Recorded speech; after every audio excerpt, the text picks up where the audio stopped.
karena bertemu langsung sama Bang Agus dan Sunan. Padahal kalau dipikir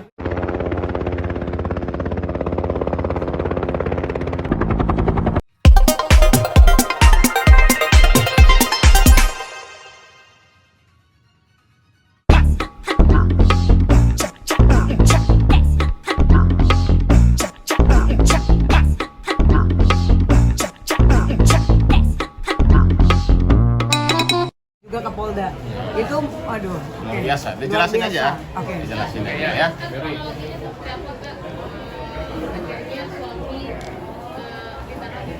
Menyerahkan diri atau memang ditangkap polisi? Ya, jadi memang selama dari tanggal 4 pagi dia sudah pergi membawa perhiasan saya.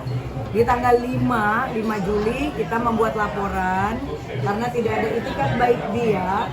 Padahal sudah dikomunikasikan ya pada saat dia kaget melihat berita rame di media di jam 5 di tanggal 5 subuh itu jam 2 dia kan sempat WhatsApp menggunakan nomor telepon lain.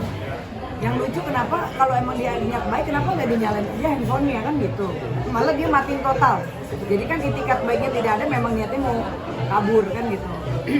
Karena sudah ramai di media, jam 2 pagi dia hubungin saya, terus dia bilang mau kembalikan, tapi orang lain yang menyuruh, orang lain yang mengantarkan, dia mau menyuruh orang lain maksudnya gitu. Saya juga bingung kan sebagai istri, ini apa-apaan suami istri kok malah jam 2 pagi ada orang lain yang mau mengantarkan perhiasan. Pastinya saya kan nggak terima, takut kan, takut nanti dirampok, takut nanti saya apa-apain gitu kan. Akhirnya saya bilang pada saat jam 2 itu, besok aja ketemu Sunan, lawyer saya, partner saya bersama Bang Agus Nahak.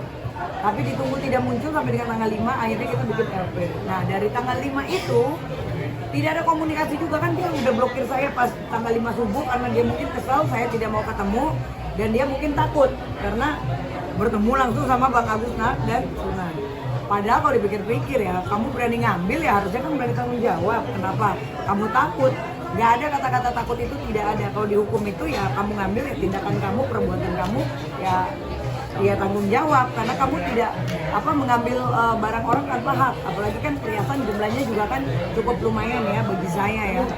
Jadi oke, setelah tanggal 5 itu kan berjalan tanggal 6, tanggal 7, tanggal 8 ya kan nggak ada itikat baik dia untuk menghubungi sampai akhirnya di tanggal berapa ya kemarin 12 kalau nggak salah itu saya ada wawancara di TV One dan akhirnya saya bilang sama mamanya karena komunikasi saya kan masih lanjut terus sama mamanya, "Mah, ini kita udah nggak ada waktu lagi untuk menahan karena laporan sudah berjalan ya kan, jangan sampai nanti polisi yang tangkap dia.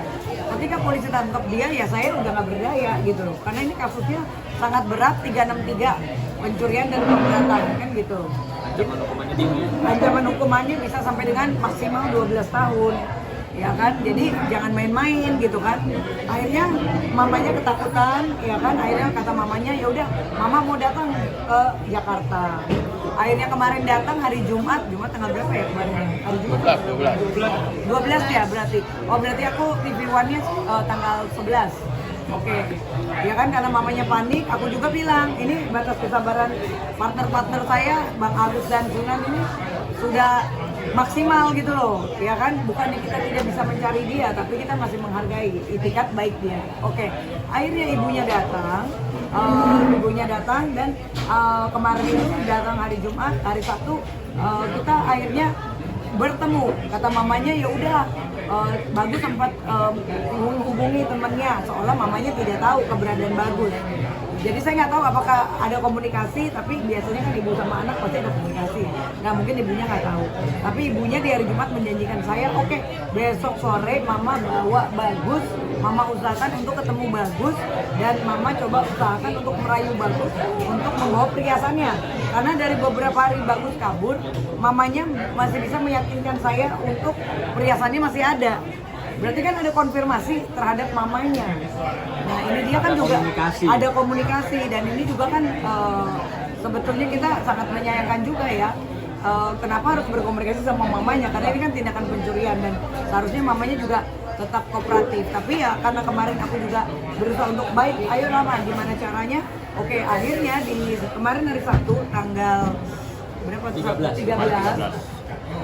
Aku dan mamanya dan Sunan Kalijaga bersama Bang Agus Nahak, kuasa hukum aku, kita janjian bertemu di salah satu mall di Pasar Festival. Kita janji jam 6. Waktu kemarin pun tidak ada komunikasi sama Bagus sama sekali ya, Bagus tidak ada hubungin saya. Jadi saya yang tektokan terus sama ibunya, ya kan. Nah, kita janjian jam 6, Sunan Kalijaga sudah datang ya. Karena memang kita bicara, oke, nanti kita bikin surat perjanjian untuk Bagus tidak mengulangi perbuatannya lagi. Tapi oleh karena datangnya mereka telat, baru datang setengah 8 malam, semalam itu, ya akhirnya kan Sunan dan Bang Agus Nahak sudah jam 7 malam itu sudah pergi gitu loh. Ada pekerjaan lain. Nah, mereka datang setengah 8. Ya kalau saya lihat wajah suami saya tidak merasa bersalah ya, kayak orang biasa aja. Karena memang sebelumnya juga dia sudah melakukan hal seperti itu sudah berulang kali gitu. Jadi perlu diklarifikasi dan diketahui bahwa kejadian yang dialami oleh Barbie Ya. dengan dugaan pelaku yang sama ini Ya. bukan pertama kali ya. Pertama kali lain gitu. Dugaan. Ada dugaan memang apa yang dia inginkan kan berarti mungkin cuma mau hartanya doang. Ini kan sangat memalukan dan saya sangat menyayangkan gitu. Jadi saya bilang sama mamanya gitu, mama harus paham juga. Saya yang dirugikan, saya juga capek, ya kan rekan saya juga semuanya sangat kecewa, ya kan karena kita udah wanti-wanti ya, Bagus tolong jagain Barbie gitu kan dari Sunan juga Bang Agus dan teman-teman yang lain gitu. Kok dia masih berani juga untuk melakukan hal seperti itu? Kemarin ketika saya tanya, akhirnya saya dan mamanya setelah dari Pasar Festival, karena Bang Agus Nahak belum sempat datang, kita janjian ke Polda ya Bang. Karena kan dari jam 6 udah datang, terus akhirnya berangkat lagi jam 7, kalau keluar, terus akhirnya jam setengah 10 malam kita janjian di Polda Metro. Aku juga sama Bagus juga, mungkin udah aku posting juga ya di Instagram gitu kan.